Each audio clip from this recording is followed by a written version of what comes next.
segunda conferencia de lo que viene a ser los jueves urbanos, la tercera temporada. En este caso, hemos invitado al doctor Walter González.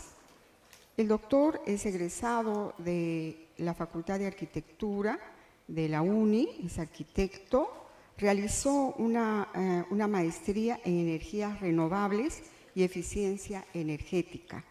Obtuvo el grado en ciencias con mención en física en la UNI, es diseñador industrial por la Universidad Nacional Federico Villarreal, es profesor de fabricación digital y diseño arquitectónico.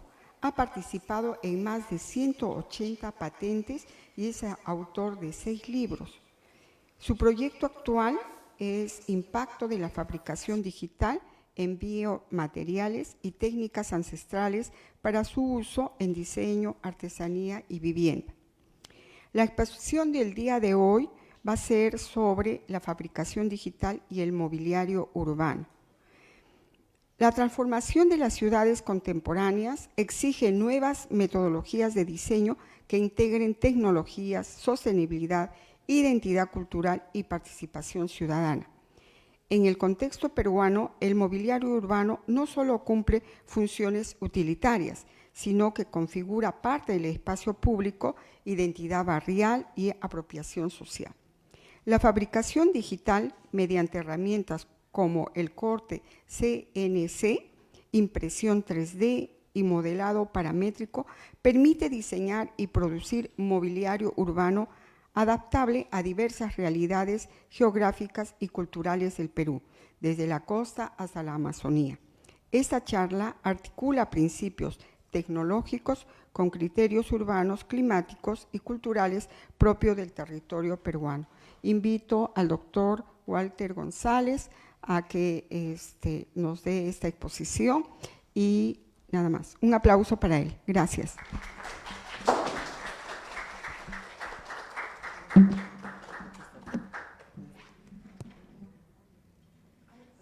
Aló, buenas. Muy buenas tardes. Ya me han presentado. Vamos a empezar con un video en la experiencia como arquitecto. Realicé un trabajo que me aproximó al mobiliario urbano, pero no fue en Perú, fue en España. Entonces, estuve trabajando en España una temporada y realicé este proyecto que vamos a ver, entre otros proyectos. Este es un proyecto que hice en España. Quiero que vean todo lo que implica un proyecto desde la concepción, ¿no? Desde el concepto para que las autoridades, en este caso fue el Ayuntamiento de Getafe, que está al sur de Madrid, convencer al… pueden ir poniéndolo porque no tiene audio, mientras le voy compartiendo mi… Aquí estamos lo que vamos a ver es un trabajo que se hizo de una instalación tipo mobiliario itinerante. Esto es el resultado final, ahí estoy yo colgado, estamos con todo el equipo.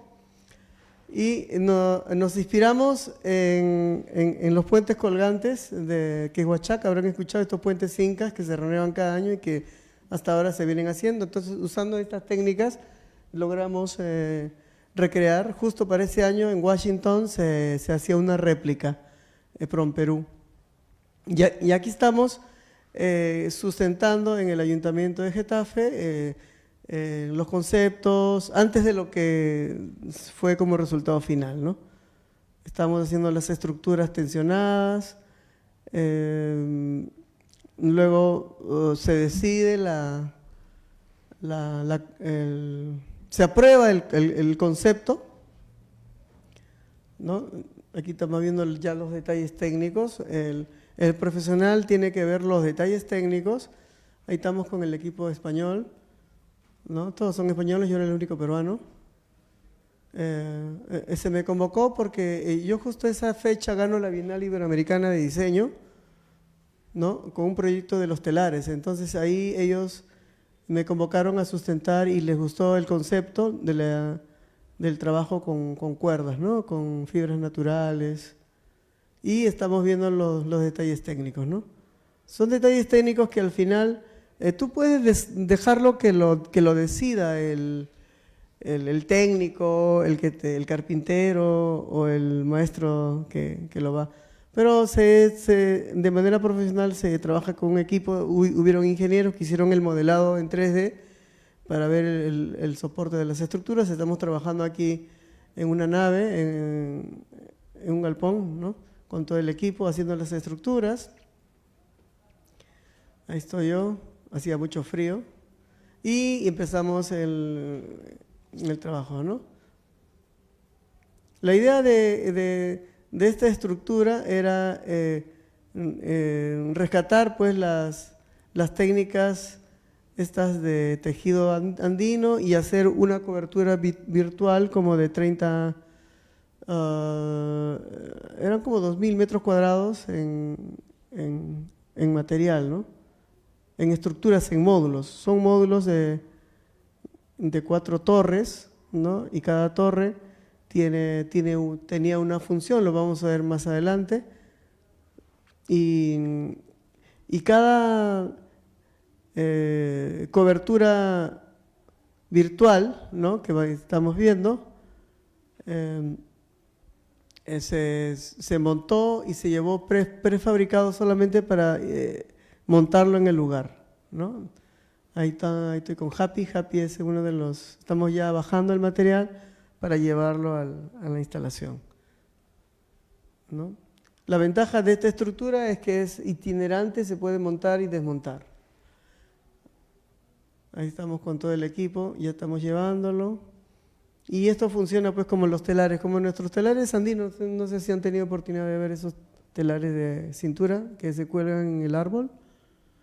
Ahí estamos montándolos.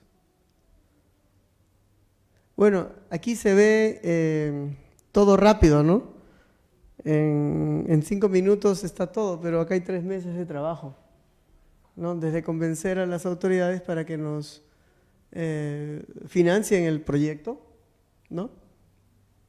Porque esto fue un concurso público allá y estuvimos haciendo las pruebas. Allá en Europa ahí está todo el equipo de trabajo, son muy estrictos. Se hicieron unas... cada módulo tenía una función, ¿no? Uno tenía una estructura que permitía que mientras tú estés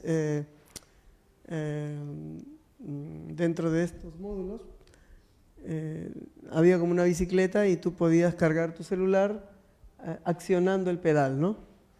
Y también había como huertos, un huerto urbano, donde tú puedes adoptar tu planta y ir cualquier día de estos a regarlo, ¿no? O también tenían espacio para las mascotas y ya. Ahí se está montando. Esta es en la estación sur de Getafe, ¿no? Ahí estamos con todo el equipo. Esos módulos creo que tenemos acá también, eso para echarse, ¿no? Algo así, es un mobiliario que está ahí. Bueno, estamos hablando acá de 2014. 2014 fue esta experiencia que tuve, hace 11 años. 11 años, ¿no? 12. Entonces, yo les voy a contar mi experiencia. Ahí está el módulo que cuando le accionas el pedal, ahí estoy tejiendo, yo estoy como una araña tejiendo. Bueno, para mí fue una experiencia, más que un trabajo, fue una experiencia divertida que me permitió trabajar con equipos de españoles. Así tengamos el mismo idioma, tienen otra idiosincrasia, otra manera de trabajar, ¿no? Ahí está ya finalizando. Esas eran las estructuras para colgar las macetas. Y la característica de estas macetas eran de que se pueden izar, ¿no? Y como estaban en lo alto, tenían unas poleas de tal manera que tú podías jalarlo así y regarlo, ¿no? Y usando estas técnicas de tejido, ¿no? Bueno, quería compartirles esta aproximación que yo tuve. Uno en el... Ahí están los huertos, ¿lo ven? Están ya esta es la inauguración, me parece, inauguración.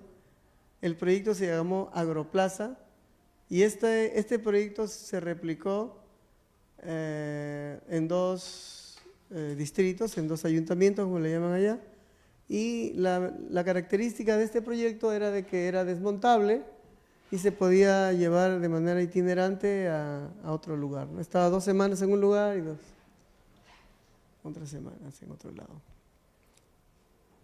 Ahí estamos ya casi previos al final. Bueno, todos estos módulos han sido hechos de manera modular que se puedan desmontar. Ya está. El equipo. Listo. Ahora sí pueden poner el video. El PPT. Entonces, el tema que quería compartirles también, yo les voy a contar de repente mucho yo, porque es la experiencia que yo puedo compartirles. Yo no soy urbanista, pero la actividad profesional te lleva por trabajos que uno a veces lo tiene que tomar porque es una oportunidad para aprender, es una oportunidad para crecer. A mí cuando me convocaron para el proyecto anterior, cuando me hablaron de Agroplaza, nunca pensé que iba a ser un mobiliario urbano, no lo pensé así, pero al final lo que se hizo fue un mobiliario urbano, itinerante. Y si bien es cierto, gran parte de lo que ven ahí no se ha hecho con fabricación digital, pero se han usado criterios de diseño industrial, se han usado criterios de arquitectura, criterios de urbanismo y un equipo multidisciplinario que es la piedra angular del éxito de cualquier proyecto. Hemos decidido con la arquitecta, la doctora, ponerle este título a esta presentación porque creo que es una mirada que ustedes tienen que construir en torno a las nuevas tecnologías que está tocando todos los aspectos de nuestra vida. Ahora la inteligencia artificial está, todos los que usan el internet lo usan, ¿no? Ahora la pregunta es, ¿eso es positivo? Esa es la pregunta, ¿no? Bueno, cada uno podrá respondérsela, pero la inteligencia artificial, hay algunos teóricos que hablan y que dicen y que lo definen, ¿no? Que es tan inteligente como la persona que lo usa. Pero algunos lo usan y ya dejan de pensar, ¿no? Entonces ya no hay ese acto de leer un libro, ¿no? Ponen el libro y le ponen el resumen. Y lo mismo pasa en diseño. Entran a la inteligencia artificial y le dicen, genérame esta imagen, ¿no? Entonces eso es un peligro porque nos quita competitividad y habilidades, ¿no?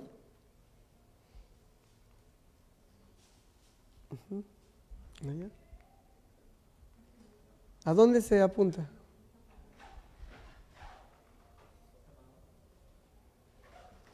No, porque está el láser.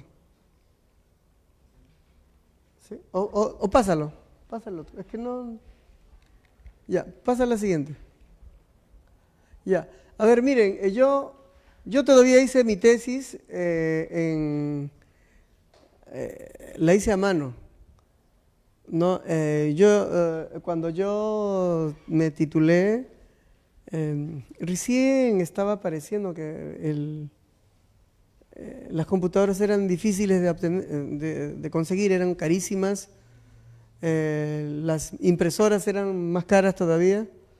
Entonces, yo no he vivido, como estudiante no he vivido la experiencia de trabajar en lo digital, ¿no? y lo físico, ¿no? Lo que llaman los bits y los átomos. Los átomos es lo que puedes tocar, los bits es lo que no puedes tocar, ¿no? Eso que está ahí, imaginario, que no existe, que está en la nube, esos son los bits.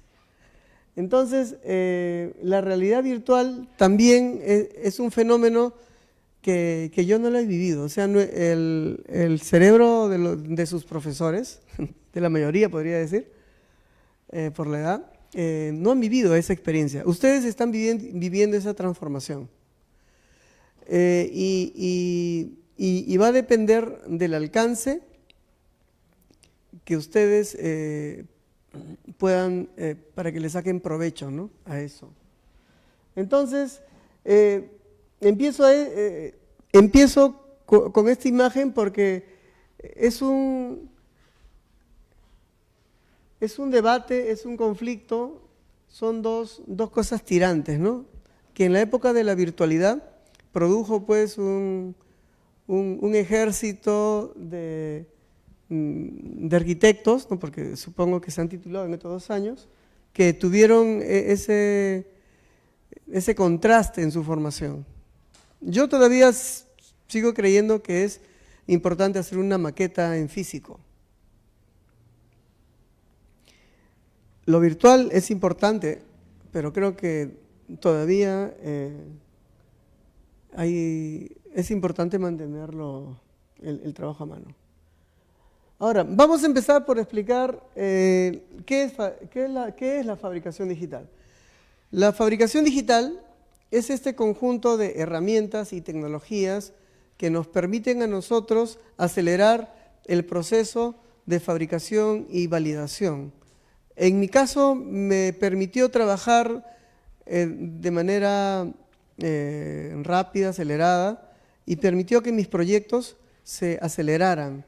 La validación de lo que antes demoraba en hacer un prototipo, un mes, yo podía hacer un prototipo en una semana. Esa reducción, esa optimización en el tiempo se debe al uso de las tecnologías.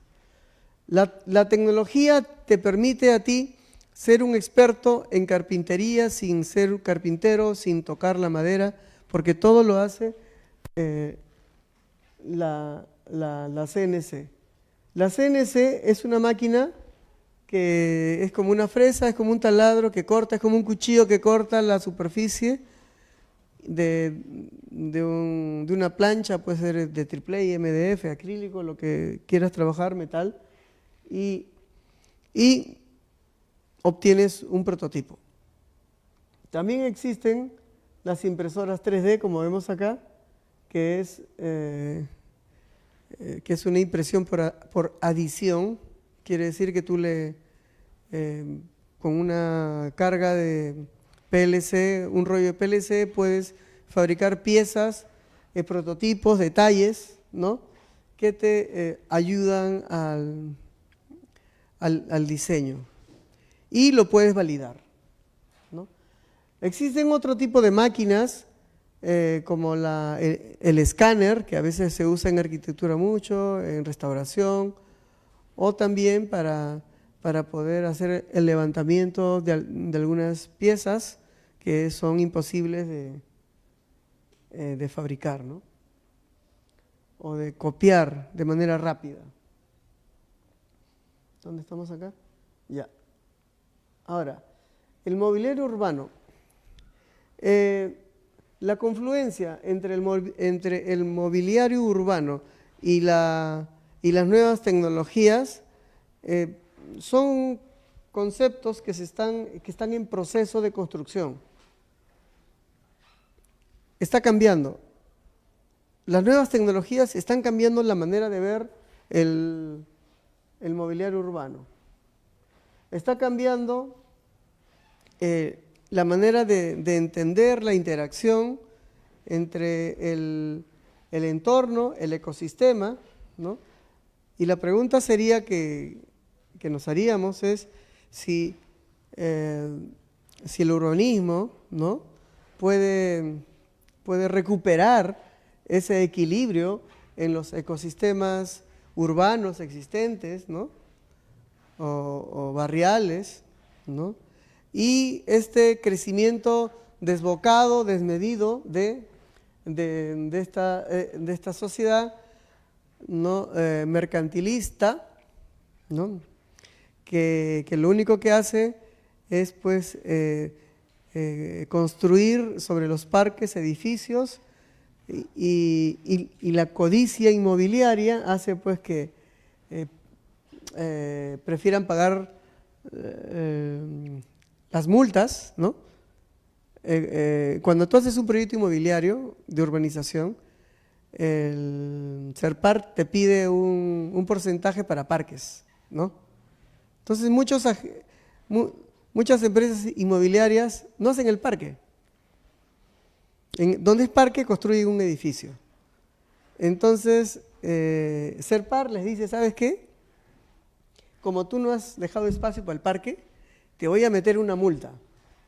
Ah, yo pago la multa, pues ya. ¿Cuánto es? Ya, $1 millón, ya, toma $1 millón. Pero en ese parque ellos sacan pues $10 millones, ¿no? Entonces, sumado a eso la corrupción, sumado a eso el desdén, ¿no?, de las autoridades.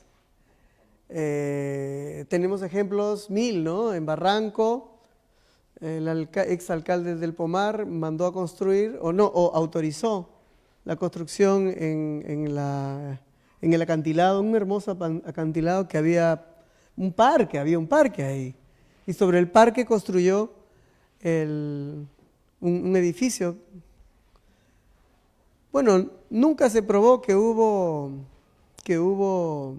esta transacción, pero bajo la mesa se sabe, ¿no?, que ocurren ese tipo de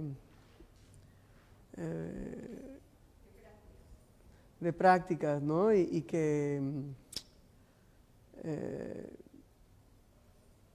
apoyan y lo reditúan, ¿no?, apoyándolo en campaña, ¿no? Y ya ustedes saben el resto. Ahora, hoy el mobiliario urbano ya no solamente se entiende como objetos que están puestos. Acuérdense que yo soy diseñador industrial, soy inventor. Entonces voy a llevar esta conversación hacia mi lado, ¿no?, hacia el diseño industrial, hacia las invenciones, ¿no?, porque es la experiencia que tengo. La tecnología es muy importante porque nos permite a nosotros encontrar o buscar, explorar esta sostenibilidad que tanto estamos buscando, y a nivel internacional habrán escuchado los ODS, ¿no? Siempre profundizan en estos temas. Ya está. ¿Cómo la fabricación digital puede ayudar a resolver problemas urbanos? Yo creo que hay muchos ejemplos en el mundo que nos ayudan a entender cómo es que han resuelto en otros países. Yo como experiencia personal les puedo comentar que habrán escuchado ustedes también, ¿no?, de estos tachos de basura inteligentes, ¿no? Los han escuchado, que cuando tú te acercas al tacho de basura, el tacho de basura abre su compuerta, su escotilla, y espera que tú deposites los desechos, ¿no? Inclusive lo segrega, ¿no? O sea, lo separa, si es plástico. Y cuando este tacho se llena, este tacho le dice al operador: ¿sabes qué? Me he llenado y tienes que venir a recoger. Entonces, ahí nace un concepto que se llamó el Internet de las cosas. Si lo habrán escuchado, es la interrelación que existe entre los objetos. Entre los objetos se comunican, hablan, ¿no? Entonces, esto es lo que ayuda, lo que nos ayuda a entender cómo la tecnología nos puede ayudar. Ese es por poner un ejemplo. Existen también sensores que se colocan en los árboles para que se sepa si necesitan agua o si necesitan nutrientes. Bueno, existe un concepto, no sé si lo han escuchado, el Smart City. ¿Cuántos han escuchado el concepto de Smart City? Ciudad inteligente, ¿lo han escuchado? Bueno, el Fab Lab está muy vinculado al tema de las ciudades inteligentes, ¿no? Acá en 2011 se hizo la presentación de este proyecto de las ciudades inteligentes, acá en el Fab 7, cuando este congreso de fabricación digital se realizó acá en la UNI, cuando hicieron la donación del laboratorio del Fab Lab que acá tenemos.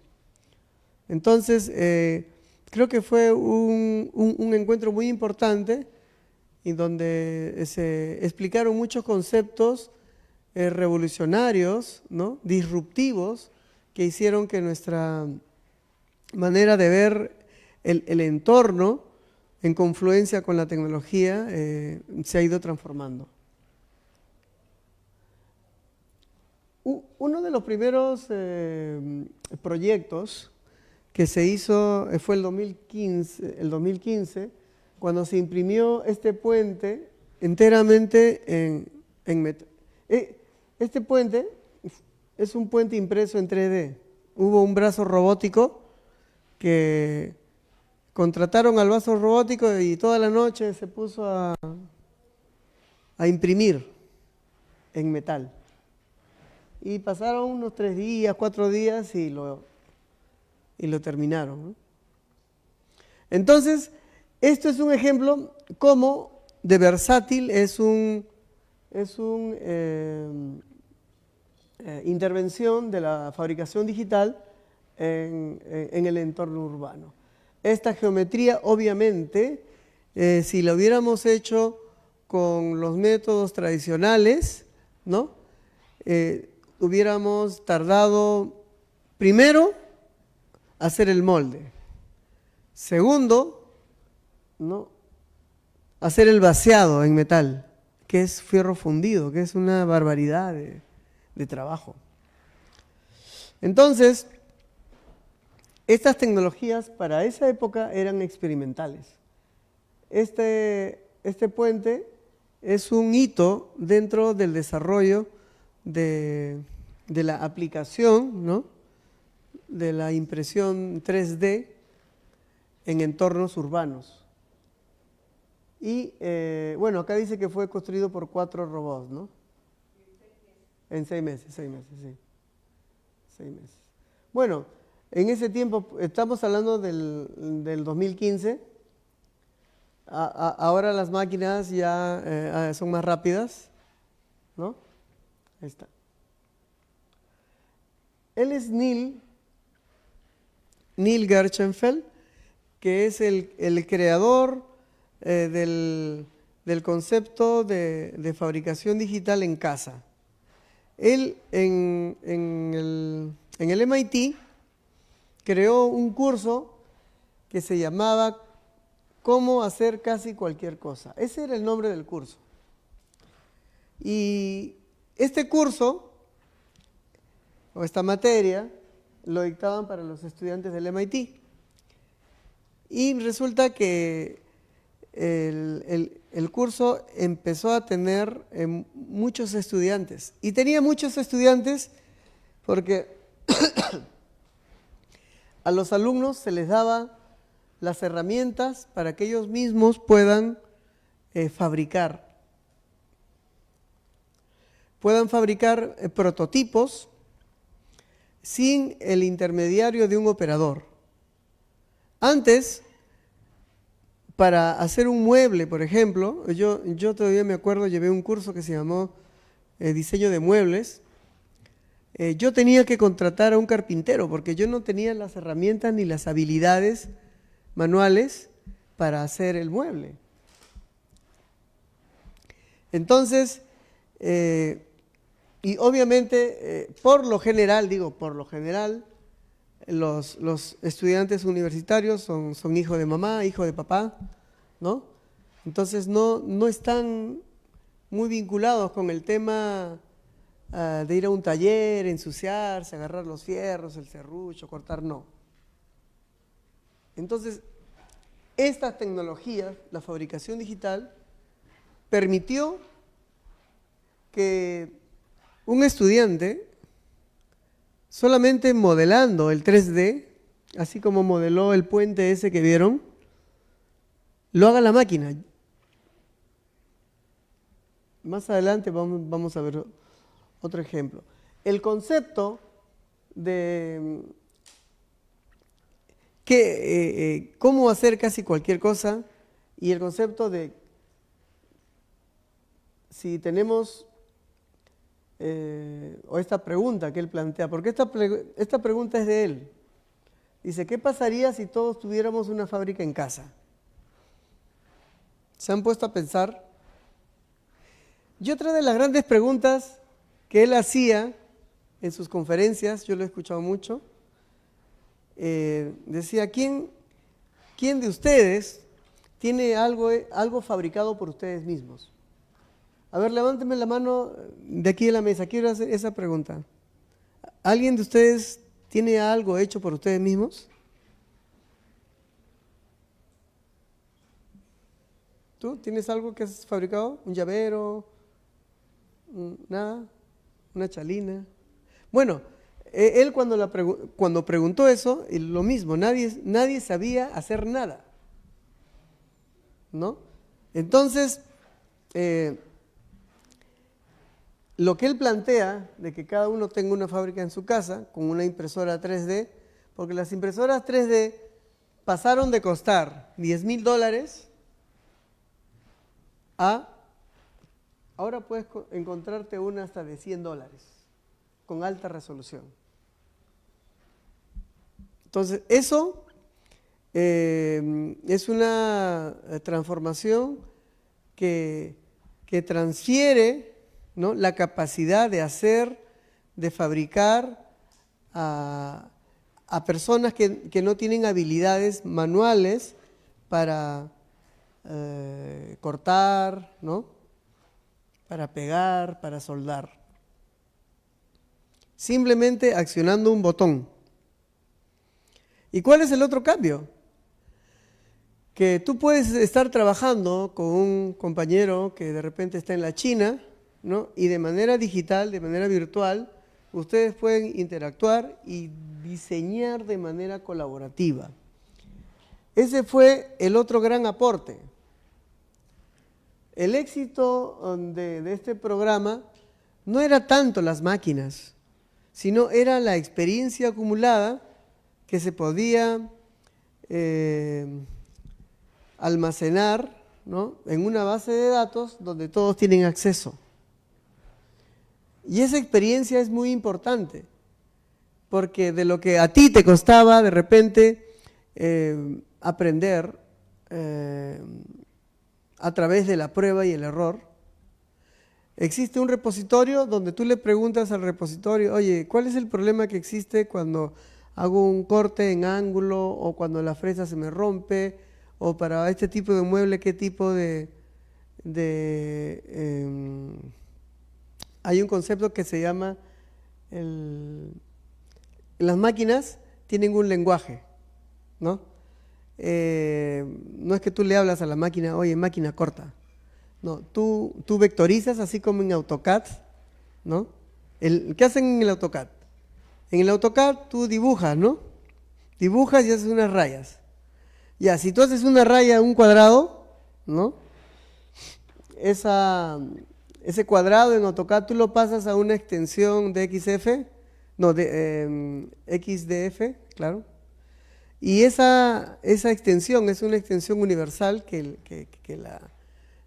la impresora o el corte láser lo entiende y lo corta. O sea, lo que tú dibujas en rayas en la máquina es como un cuchillo que lo corta, ¿no? Entonces, y eso permite que tú puedas trabajar. Y toda esa experiencia acumulada es lo que se logra con este programa del Fab Lab. Ahora, vamos a entrar un poco en el tema de los inventos, ¿no? ¿Qué es un invento? Un invento es una solución técnica a un problema que existe, ¿no? Existen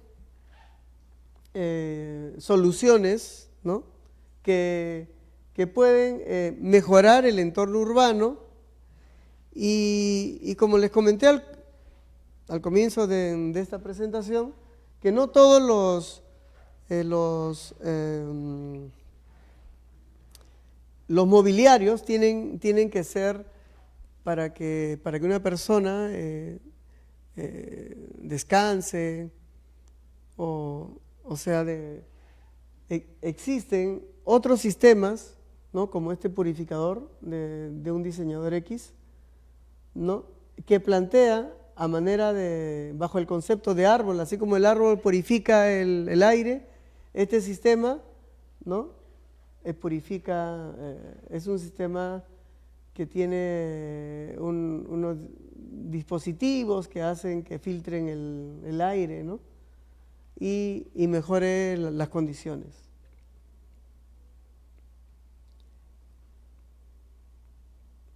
Y hay inventos que pueden reconfigurar el espacio urbano. Hay inventos o soluciones que transforman más el entorno urbano que un master plan, ¿no?, o que ¿cómo le llaman? Me corrige, doctora, el plan MED, creo que son estos planes, el plan de Lima Metropolitana, ¿no? Hay grandes planes que se programan o se desarrollan para el crecimiento y que prevén ciertas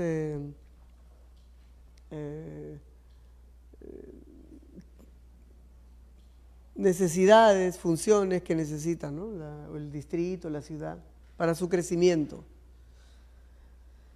Y pequeños aportes como estos transforman el paisaje urbano, ¿no? En arquitectura también, ¿no?, hay esta suerte de deseo, ¿no?, de la vegetación, esto del metro cuadrado de área verde por habitante y cómo lo podemos recuperar en altura. Hay muchos diseños en torno a este concepto que tratan de resolver, ¿no?, y de alguna manera transforman el entorno urbano, ¿no? Y cada ciudad tiene su espíritu, ¿no? Yo estuve en Bogotá Y me llamó la atención en Bogotá la cantidad de verde que hay. Y también me llamó la atención como que ahí en Bogotá prefieren tener un jardín así, su casa así de chiquita. En cambio aquí es al revés, ¿no? Aquí prefieren tener la casa grande en vez de tener el jardín. Y si no tienes nada de jardín, mejor todavía. Y si no hay ducto de ventilación, mejor todavía, ¿no? Entonces esas pequeñas decisiones transforman el paisaje urbano. Lo transforman de manera que tiene que ver, o dice mucho de la cultura de cada sociedad, ¿no? Ahora, ¿qué otros inventos podrían reconfigurar el paisaje, ¿no?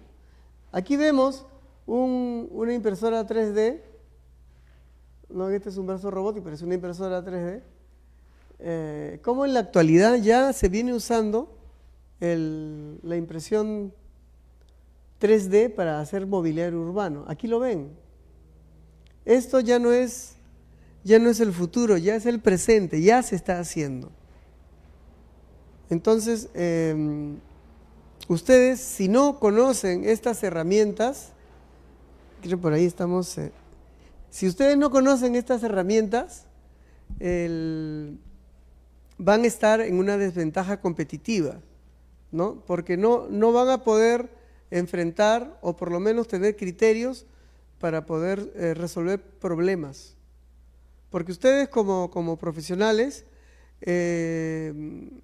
siempre van a estar expuestos a la observación y al juicio de las autoridades que toman las decisiones. Y les van a preguntar a ustedes. Van a hablar con alcaldes, van a hablar de repente con un agente inmobiliario, de repente van a hablar con algún empresario, de repente algún industrial que quiere hacer estos mobiliarios urbanos, ¿no? Y le va a preguntar, ¿está bien esto? ¿Lo que yo propongo? ¿O este proveedor que me está ofreciendo esta tecnología está bien? Entonces, si ustedes no tienen los suficientes argumentos técnicos para poder tener un juicio de valor, ¿no? ¿Qué va a pasar? Van a tomar una mala decisión. Y cuando ustedes toman una mala decisión, ustedes no pierden plata. Quien pierde plata es el empresario, el alcalde, y cuando se den cuenta que esa decisión que la has tomado tú y que el fracaso del proyecto depende por tu mala decisión, no hay vuelta para atrás, es un punto sin retorno. Una mala decisión ahora, en el futuro significa fracaso total.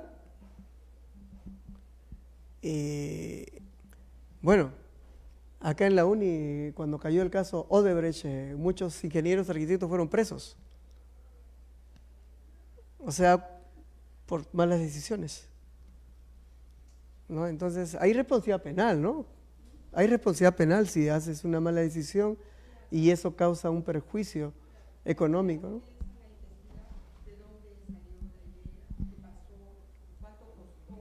Claro. Sí, entonces bueno, en la actividad profesional cada decisión, por eso firmas, ¿no? Firmas, y cuando firmas estás firmando tu sentencia de muerte. Pero si es que el proyecto es un éxito, estás firmando tu diploma de honor, ¿no? Ya está. Entonces, ahí vemos algunos ejemplos de cómo la fabricación digital, ¿no? puede usarse y se viene usando. Otros inventos que han reconfigurado, y creo que se los comenté a un comienzo, es Airbnb, ¿no? Que es un aplicativo que sin ser parte de un master plan ha reconfigurado la densidad poblacional, ¿no? de una ciudad. Entonces, antes, yo me acuerdo todavía cuando yo era joven y viajaba, eso de las reservas no era tan común, ¿no? O sea, uno iba y a la de Dios, ¿no? Oye, ¿hay hospedaje? Sí, ¿no? Y te ibas hasta que... Pero me ha pasado más de una vez que me fui al Cusco que no había dónde dormir. No había cuarto, estaba lleno. Y dormía en la calle. A veces ni dormía porque en la discoteca pues no te ponen hora de salida, ¿no? Pero igual, hay inventos que reconfiguran el entorno urbano. Otro de los inventos que ha reconfigurado el paisaje urbano es el GPS. Todos conocemos el GPS, ¿no? Bueno, yo cuando era así de su edad no existía el GPS. Y tenía que tener memoria de elefante, ¿no? Para ubicarse. Yo andaba con algunos amigos que sabían cómo llegar al terminal o se acordaban de las calles. Yo soy bien malo, tengo memoria de pollo, yo me olvido de las cosas.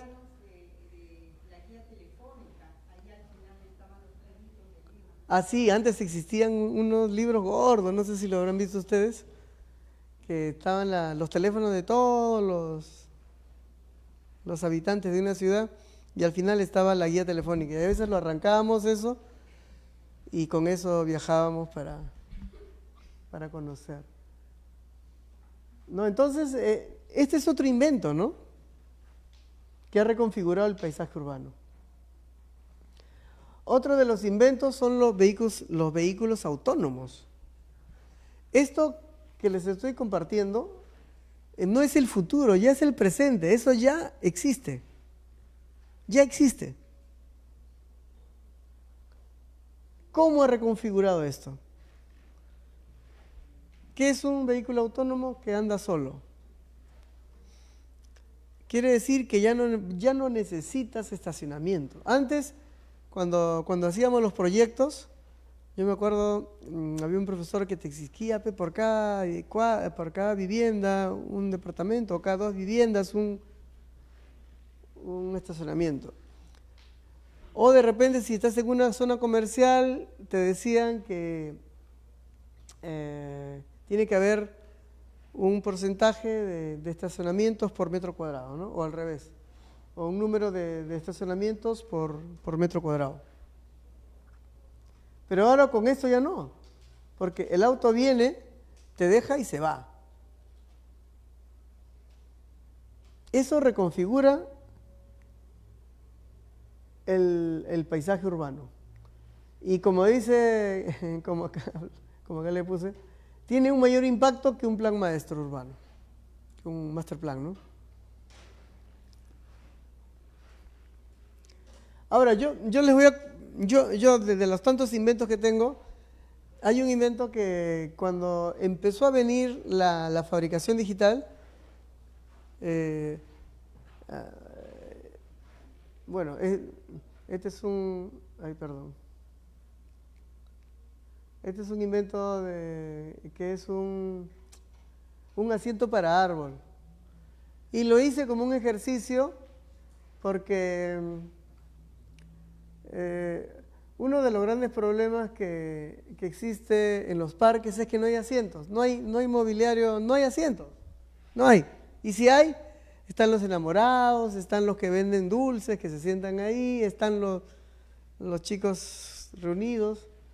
Entonces, se me ocurrió, ya aquí estamos hablando de la fabricación digital, esta es una pieza cortada en CNC, en corte láser, y con un cincho o con una correa lo sujeto a un árbol. Y de manera fácil y económica puedes instalar Se podría hacer acá en la uni, ¿no? Un ejercicio. Bueno, muchos de los proyectos que a veces uno hace como diseñador, no se... Bueno, yo les advierto que no todo lo que ustedes diseñen en la vida se va a hacer. Es más, me atrevería a decir que de los proyectos que ustedes van a hacer en toda su carrera de estudiante, ningún proyecto se va a hacer. Claro, o creen que de los 10 talleres que uno lleva, se van a hacer todas las maquetas, se van a construir en uno. ¿Tú crees? ¿Piensas? Bien difícil, ¿ah? Bien difícil. Entonces, por eso me gustó el diseño. ¿Por qué me gustó el diseño industrial? Bueno, le voy a contar un poquito mi historia. Yo cuando ingreso acá a la uni, bueno, el primer año no ingresé, o la primera vez no ingresé, o sea, el primer intento no ingresé. Entonces mi padre me dijo, oye, te vas a trabajar si no ingresas. Pucha, yo he trabajado toda la vida, ya no quiero seguir trabajando ya. Entonces postulé a la Vía Real y iba a postular arquitectura a Vía Real, pero había diseño industrial. Entonces cuando pregunto, ¿qué es diseño industrial? El que me respondió es diseñar fábricas, diseñar hangares. Bueno, es más o menos arquitectura, ¿no? Ya. Entonces postulé, ingresé y ese primer siglo que estudié ahí, me empezaron a enseñar cosas, ¿no? A hacer objetos. Arquitectura es diseñar el espacio, ¿no? El espacio macro. El diseño industrial es diseñar micro, el objeto, chiquitito. Entonces, por eso me gustó, porque podía ver en vivo lo que yo estaba haciendo, ¿no? Y eso de imaginar y luego hacer una maquetita y luego hacer el prototipo, porque estos son prototipos fáciles de hacer, o sea, se puede hacer uno en uno, es barato, no es tan caro. Cosa que no se podría hacer con arquitectura, ¿no? Si en el taller 4, por ejemplo, que ahora estoy dictando con el profesor Charlie, al chico se le dice, oye, haz tu vivienda ideal. ¿Tú crees que se va a construir esa vivienda ideal algún día? Ninguno de los proyectos que hacen en ese taller se va a construir, ninguno, porque es un ejercicio académico. Entonces, a mí me pareció mágico diseñar y hacerlo y verlo y probarlo. Eso era mágico, ¿no? O sea, hacerlo, imaginarlo. Entonces, apáguenlo. ¿Se cayó? Ay, Dios mío. Ya está. A ver, apáguenlo. Entonces, acá hay, bueno, este es otro diseño, qué pena que no se vea bien. Qué pena que no se vea bien. Pero este está volteado, hagan un ejercicio, voltéense. Es un balcón que tiene un asiento desplegable. O sea, cuando tú ves, el balcón es un balcón normal.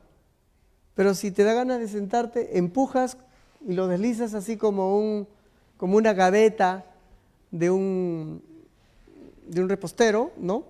Y te sale el asiento.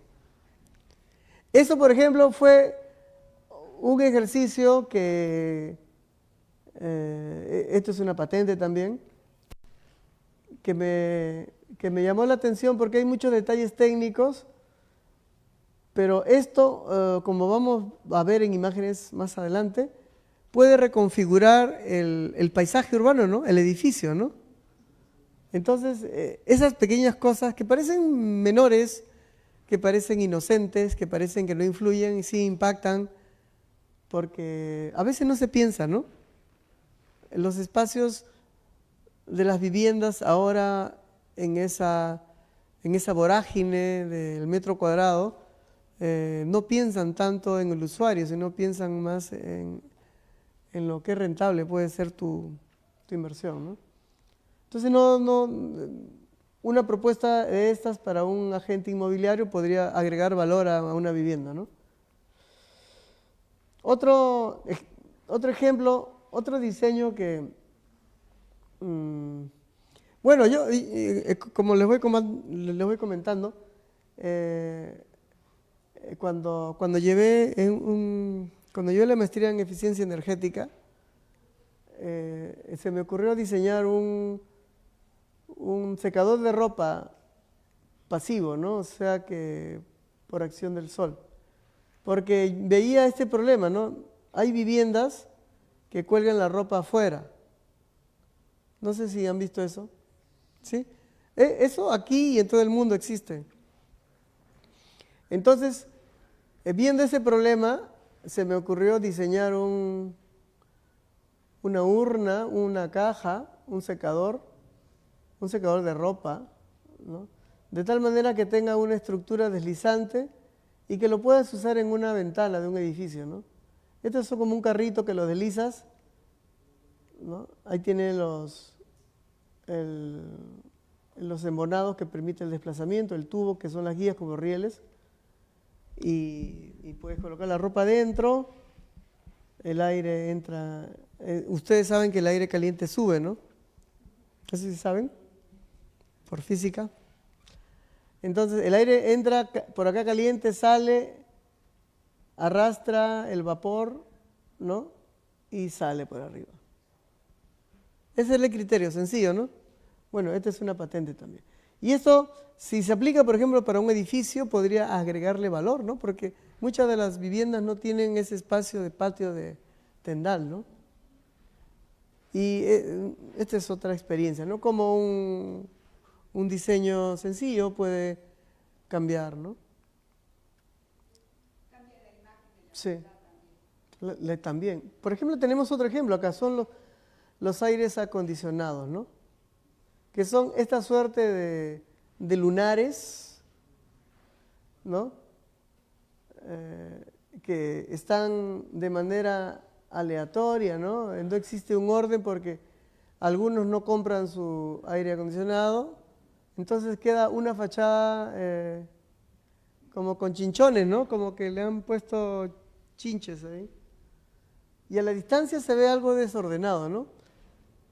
Que si el diseñador hubiera pensado, lo hubiera integrado de manera más estética, ¿no? Aquí, por ejemplo, acá han tratado de ocultarlo, ¿no? ¿Por qué lo ocultan? Porque saben que es feo, pues, ¿no?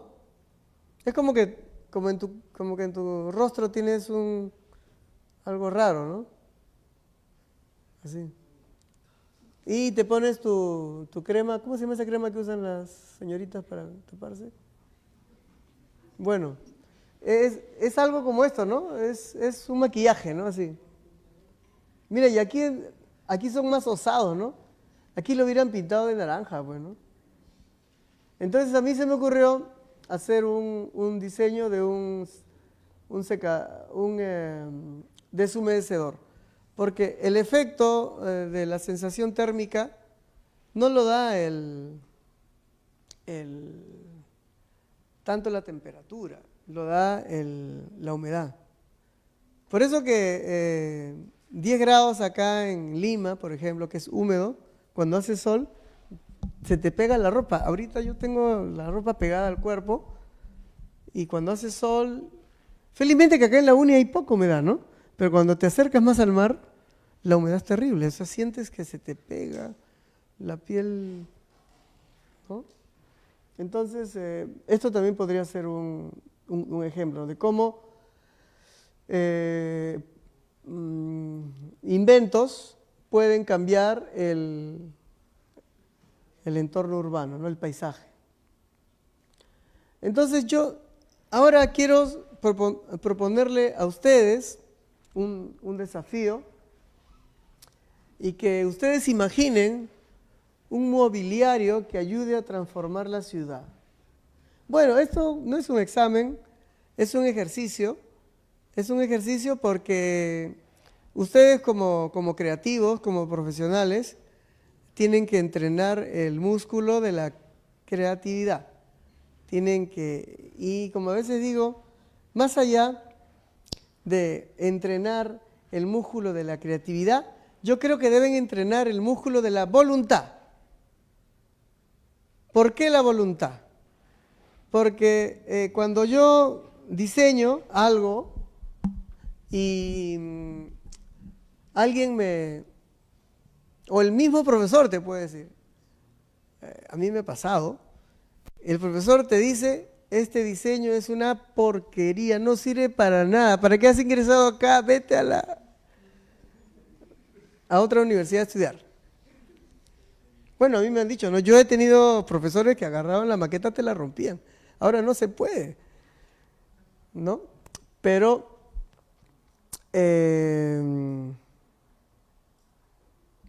la pregunta es, cuando te enfrentas a ese tipo de situación, ¿no? Cuando alguien te dice que tu proyecto no vale, cuando alguien te dice que no sirves para esta profesión, lo que tienes que hacer tú es preguntarte si es cierto o no es cierto y qué haces para cambiar eso. Entonces, es en ese punto que tú tienes que tener la suficiente fortaleza, la suficiente madurez, ¿no? De creer en ti, de creer en tu proyecto como si existiera, porque no existe, ¿no? Está en tu cabeza nada más. De repente se lo has explicado mal al profe y no lo ha entendido. De repente el profesor es un burro. Ay, existe, yo conozco un montón. No, sí, porque cuando yo hice mi tesis de doctorado, yo fui a mi asesor, a un asesor X, no voy a decir nombre, le digo, pero tú eres arquitecto, ¿qué haces acá en la Facultad de Física? Me dice, ve ahí a hacer tus casas. Entonces no, yo terco, le dije, no, yo tengo que hacer mi proyecto de eficiencia energética para las zonas altoandinas, que ahí la gente se muere de frío, tenemos que usar algo. Entonces, efectivamente, tienen ustedes que hacer, tienen que hacer un acto de fe y creer en ustedes mismos. Así sea un fracaso su proyecto. Así sea un fracaso.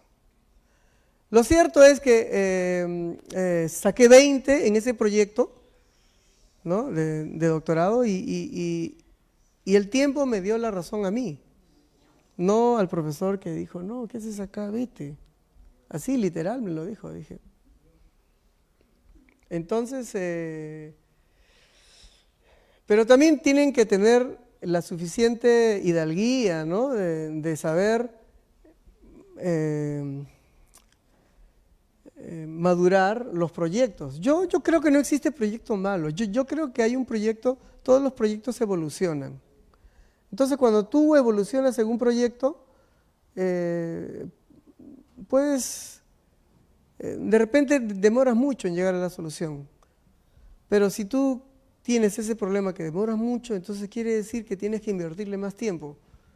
Un proyecto, una idea, es como un bebé. Y como todo bebé, hay que darle amor, hay que darle cariño, hay que darle tiempo, ¿no? Para que crezca. Pero si eres un mal padre de tu proyecto, te va a salir pues así como salen hijos descarriados, salen proyectos descarriados, que son un fracaso total. Hago esta metáfora porque hay conceptos que se explican mejor así, porque la vida les va a poner esos desafíos, ¿no? Entonces, volviendo a lo que le decía, estaba estudiando diseño industrial y mi padre mismo me dijo, no estudies, ya si has ingresado a la uni, que es lo máximo, me dice. ¿Para qué vas a seguir en la Villarreal? Esa Villarreal está lleno de apristas, son corruptos, ahí venden los exámenes, ¿para qué? Ya vete de ahí? Eso me dijo mi padre.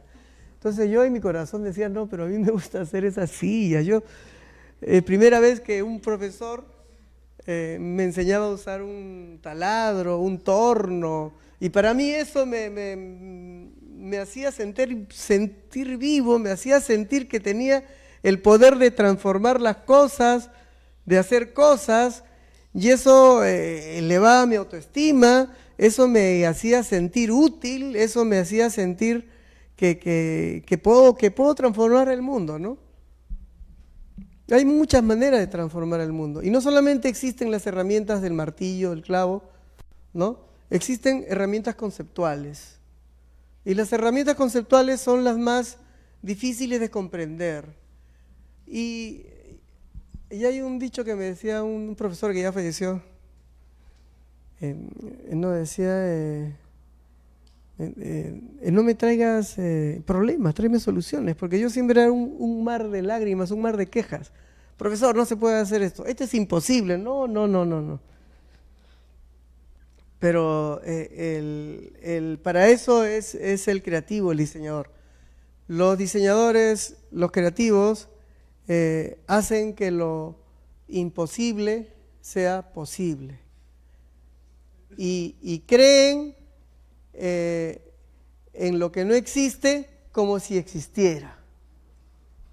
Y los primeros que tienen que creer son ustedes en ese proyecto, porque si ustedes no creen en sus proyectos, nadie va a creer en sus proyectos. Y a la primera que te digan, tu proyecto es una porquería, bueno, ahí va a quedar, ¿no? Entonces, ¿cómo vamos de tiempo? ¿Estamos bien? Ah, excelente. Uy, suficiente, vamos a quedar corto. Entonces, el ejercicio de ahora va a ser, imagina un mobiliario que ayude a transformar una ciudad. Suele pasar de que cuando nos enfrentamos a un problema,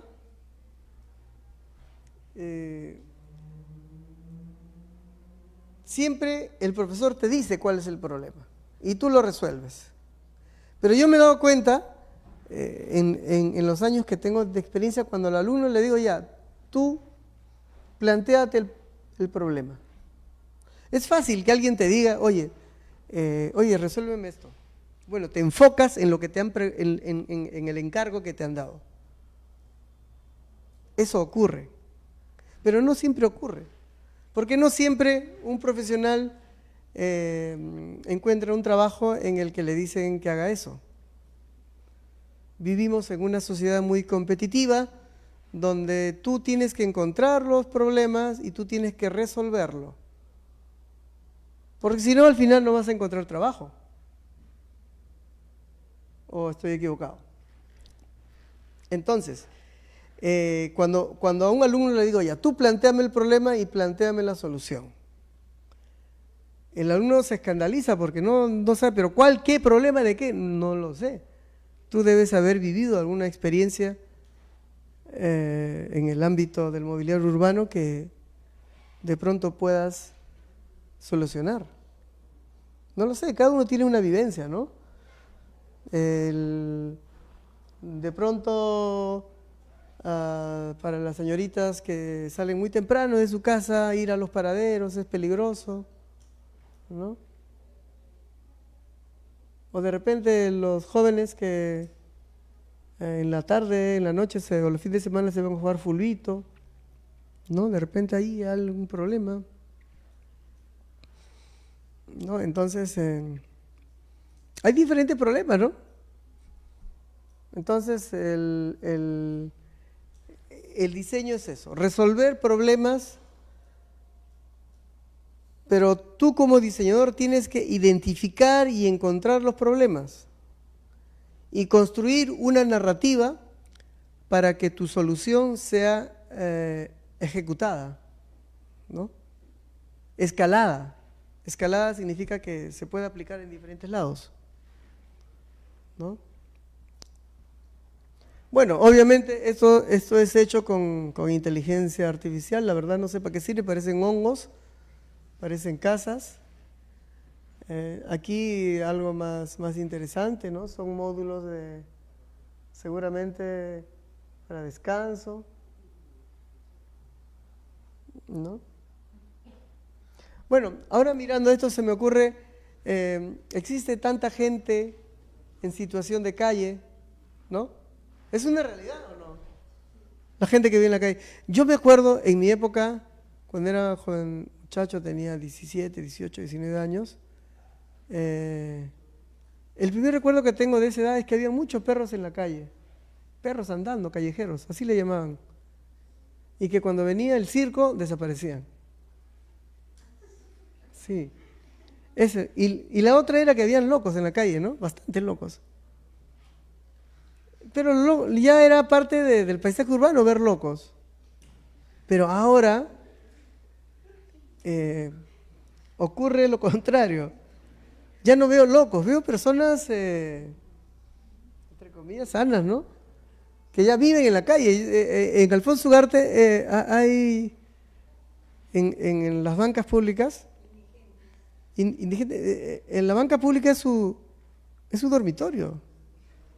Entonces a mí se me ocurre, oye, pero viviendo en una sociedad más inclusiva, esa banca pública podría servir como una cama para un indigente, ¿no? Puede ser, no sé. O de repente pueden crear estos módulos, ¿no? Que se inflan en la noche cuando la gente no tiene dónde dormir. Bueno, yo el año pasado estuve en Finlandia, en el Círculo Ártico. Ahora voy a ir a Suecia, igual al Círculo Ártico en la Universidad de Umea. Y ahí, cuando yo llegué, ¿sabes? Nosotros, yo soy de costa, aunque mis padres son serranos los dos, yo soy de costa, o sea, yo no, el frío, me pones en frío, me muero. Llegué a Finlandia, a Rominami, allá en el Círculo Ártico, que está, el Círculo Ártico es bien al norte, para que se imaginen bien al norte, el casquete, el Polo del Norte. Y hace tanto frío,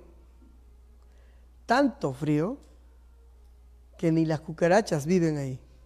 Con eso le digo todo. Y ahí, bueno, felizmente que ahí no hay indigentes, ¿no?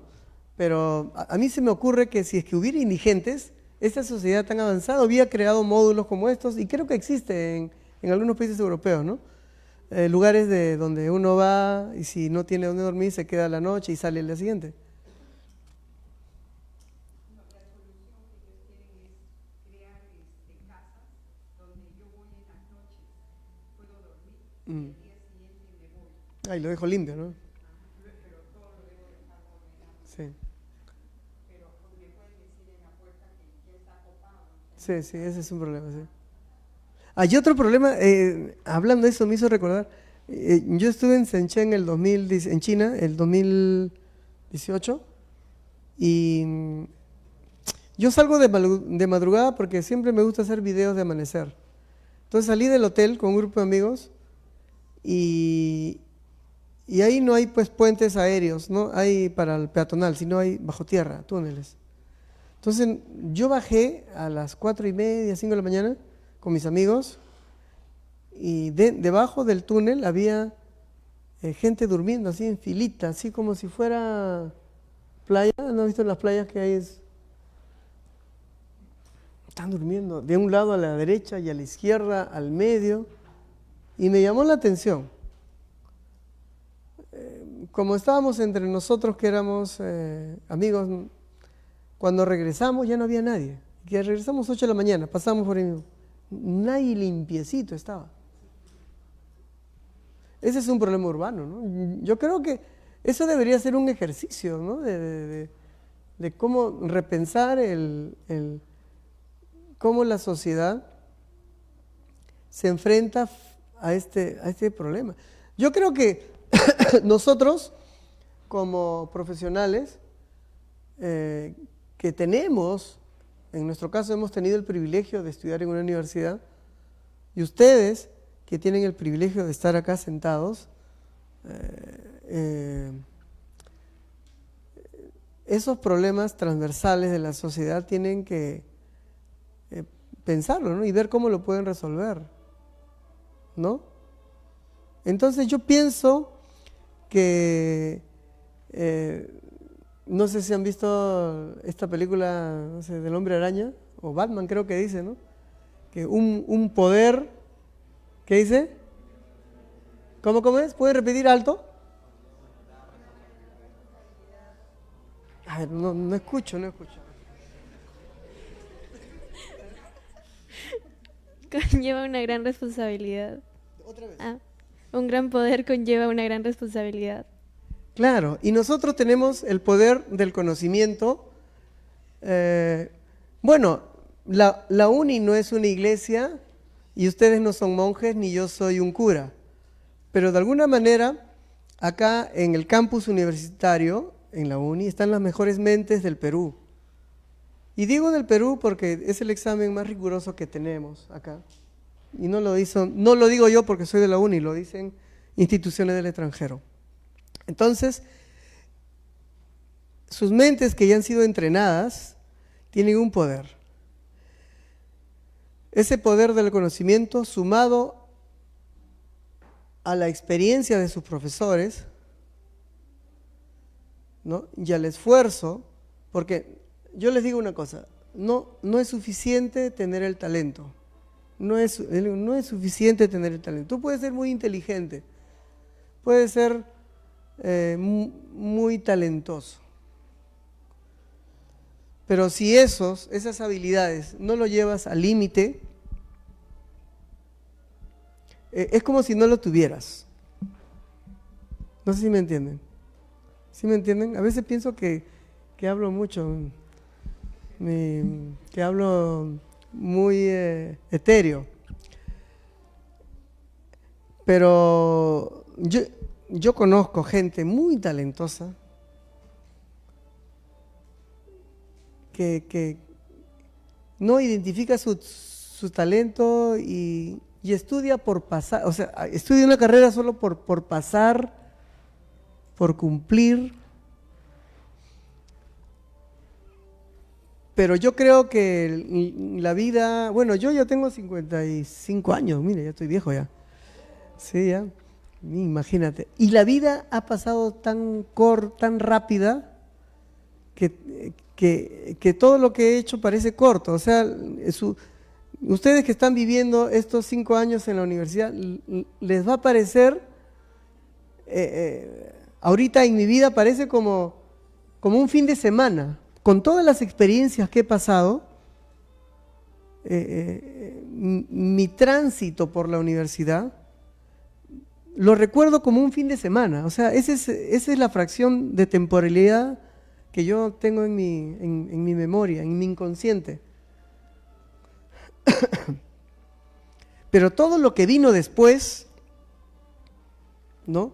Fue una vorágine de emociones, una vorágine de transformaciones y de gente, y me da la impresión que cada ciclo, que ingresa una nueva promoción, es una misma película, pero que cambian los actores. En cada promoción hay el vivo, el que está en todos los grupos y no está y nunca hace nada, el vivo. Sí, va a ser vivo mientras le dure su viveza y mientras existamos los tontos como nosotros, que a veces le ponemos en el grupo. Pero eso no va a durar mucho. O sea, la suerte se te cruza una sola vez en la vida y las oportunidades pasan. ¿Por qué les digo esto, no? O sea, yo, bueno, tampoco pretendo ser su padre, les comparto mi experiencia. Bueno, que la arquitecta o la doctora me vio de estudiante, ¿no? Y siempre hay gente así, ¿no? Y hay gente que es muy reflexiva, pensativa. Y uno de los grandes problemas de los alumnos de la UNI que son muy introvertidos, no son capaces de transmitir sus ideas, sus emociones. Y yo creo que lo más importante de un profesional es saber transmitir sus ideas. Si no tienes la capacidad de tomar la imaginación y transformarla en palabras, o sea, verbalizar algo que no existe es bien difícil. Es bien difícil. Yo se los digo, es bien difícil. Les hago un ejemplo. A ver, explíquenme en palabras, ¿qué es esto que estoy tomando en mi mano izquierda? ¿Qué es? A ver, ¿alguien lo puede explicar en palabras? ¿Qué es? Bueno, imagínense que no existe la palabra micro, porque no existe. El micro es un concepto, ¿no? De la misma manera, uno puede tener la idea acá en la cabeza, pero si no puedes explicarlo, si no puedes explicar algo que no existe como si existiera, o sea, explicarlo como si existiera, es bien difícil. Por eso que es complejo crear nuevos conceptos. Es muy difícil. Como es difícil una actividad profesional, ¿no? Su nombre lo dice. Tienes que profesar. Eres como un profeta, ¿no? Profesas. Tienes que hacer un acto de fe, ¿no? O sea, tú cuando elegiste esta carrera, o cualquier carrera que has elegido cambiar tu vida, tu manera de pensar, tu manera de sentir, tu manera de hacer las cosas, tu manera de resolver los problemas. Tú ya no eres tú. Tú ya no eres tú, ya has cambiado. Y vas a seguir cambiando. Vas a pasar por etapas. Vas a pasar por etapas de crisis, de éxito, de fracasos. Entonces yo los invito a que ustedes imaginen un mundo en el que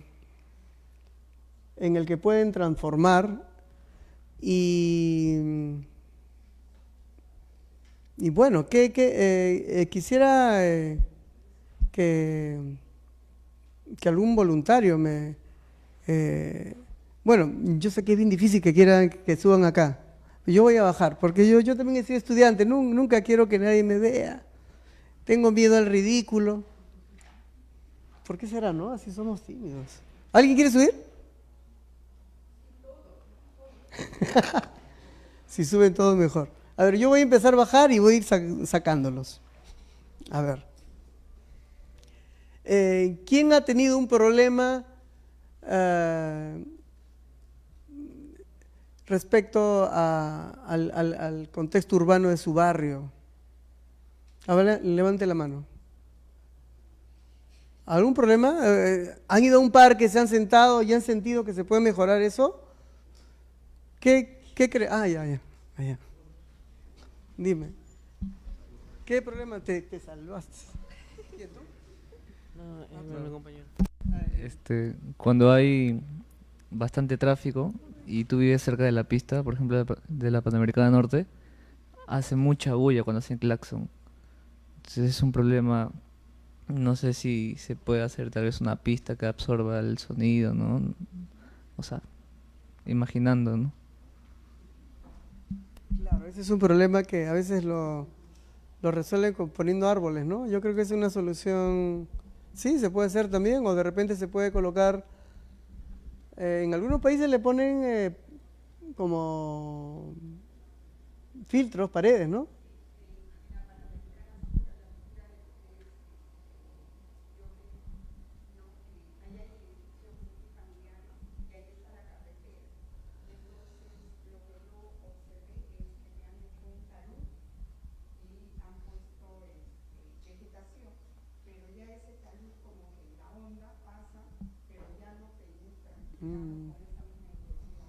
Claro, es una manera de resolver. ¿Alguien más ha encontrado un problema? Hoy parece que vivimos en una ciudad perfecta porque no hay ningún problema. Sí, es la ciudad ideal. ¿Tú tienes algún problema que compartirnos? Similar a lo que me comentó el amigo, ¿no? De algo del tránsito, es tal vez el metropolitano, que se sobresatura siempre en horas punta y incluso para poder movilizarte con trabajos que te dejan resulta imposible, ¿no? Con las maquetas y tal, tuve que pedir alojamiento para poder avanzar o avanzar lo mismo acá y terminarlo y dejarlo acá, porque no me da la chance de poder ir con el metropolitano o con un transporte público incluso. a veces te hacen problema o simplemente el hecho de que hay tanta gente que pues la maqueta queda destruida. Claro,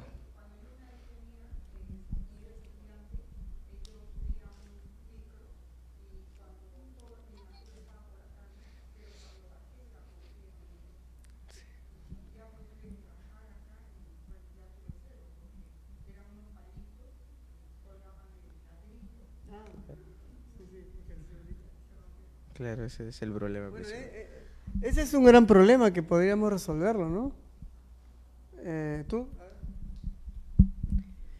Bueno, en épocas de verano, a veces cuando uno sale y quiere tipo descansar o sentarse, no encuentras muchos lugares con sombra.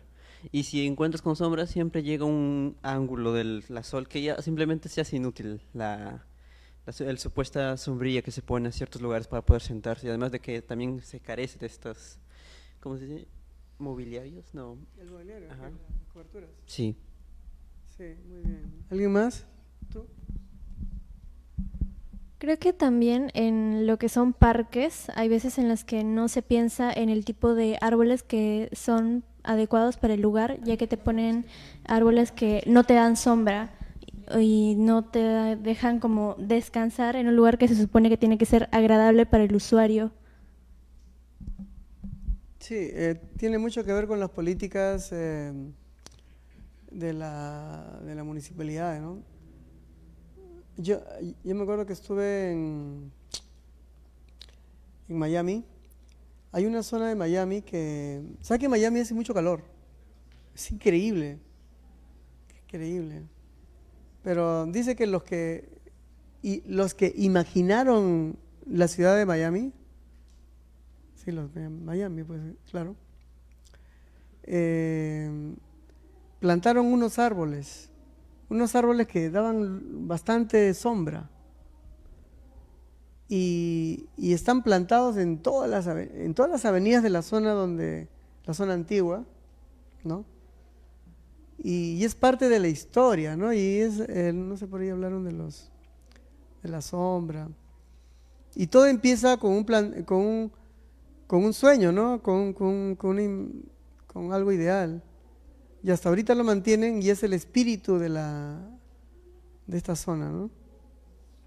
Pero sí, Lima cuando lo imaginaron, yo vivo cerca de la avenida Alfonso Ugarte y yo me acuerdo todavía cuando tenía una verma central con un jardín bonito, veredas amplias, unos faros bonitos, unas veredas bien bonitas, pero yo las he visto transformarse, no sé, cada alcalde lo cambia.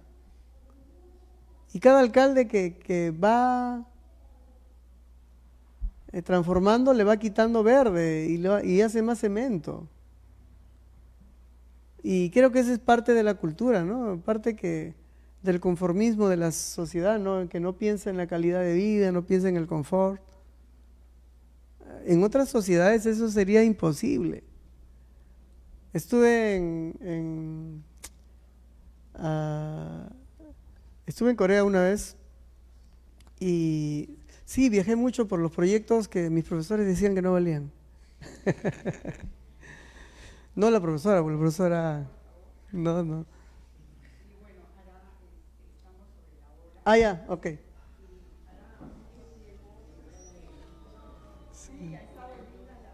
Sí, si quiere programamos otra, me programan otra y hacemos una dinámica. Comentarles que hará Sí. muchos años, fui docente del doctor, ¿no? Y hoy día ha sido la primera vez que lo he podido escuchar, la exposición que tiene mucha riqueza, porque yo esperaba que me mostrara distintos ejemplos de mobiliario, pero lo que nos ha transmitido es mucho más profundo, mucho más que nos ha hecho reflexionar en lo que somos y la voluntad y el esfuerzo que él ha tenido. Muchas gracias, estimado Walter. Realmente estoy muy contenta con tu exposición. Y bueno, me acuerdo que yo tenía como experiencia, ¿no?, tenía una camioneta roja. Ah, sí, su Rocinante. Y cada vez que me veía me decía, arquitecta, arquitecta, ¿y dónde se va con el Rocinante, no? Camionetón era. Sí, hasta que una vez llegó el tiempo y en ese momento lo invité a él y a otro alumno. Les dije, me estoy yendo hacia Salamanca, si desean los llevo, ¿no? Y sí, subieron, pero no sé por qué razón llegamos a mi casa, yo salí y creo que le regalé unos chocolates, ¿no? Sí, uno de esos. Y luego, después de años, nos hemos encontrado y me dice, arquitecta, yo siempre me acuerdo de usted, acá yo tengo dulces y cuando los alumnos me responden, les regalo un dulce. Sí. ¿Se dan cuenta? Nosotros construimos con nuestra manera de ser, con nuestra manera de transmitir el cariño, ¿no? Porque lo que nos hacen los docentes y ustedes nos transmiten vuestro cariño. Bueno, agradecerle, doctor, Gracias. este diploma, Una ¿no? fotito ahí. Sí, que es tan pequeño, pero además vale tanto para un docente el tener un certificado firmado por la universidad del paso con ustedes, ¿no? Ustedes deben sacarle provecho a cada una de estas conferencias, porque por primera vez, ¿no? Es esta la carrera donde hemos implantado los jueves urbanos y esperemos que seguir avanzando, ¿no? Seguir avanzando. Adicional a eso, estimado colega, le brindo unos libros de recuerdo y un aplauso, por favor, para el doctor. Gracias.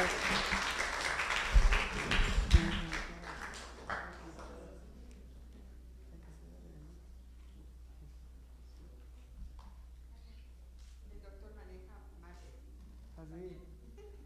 Sí, hay que presentar una imagen, ¿no? Cuando viajo al extranjero, no soy Walter González, soy un representante del Perú. Entonces, lo que... representante del Perú, tiene 180 patentes donde ha intervenido y por eso es que nos dice que viaja por todo el mundo. Él está en China, está en Finlandia, está en Estados Unidos, en México, en Bolivia, en Perú. Lo tenemos. Gracias. Gracias, profesor. Gracias. Un gusto y... Vamos a hablar. Muchas gracias. ¿Sí? No sabes cuánto, sí. Ah, ya. Muchas Sí, gracias. pensé que me desvié del tema. No. Sí.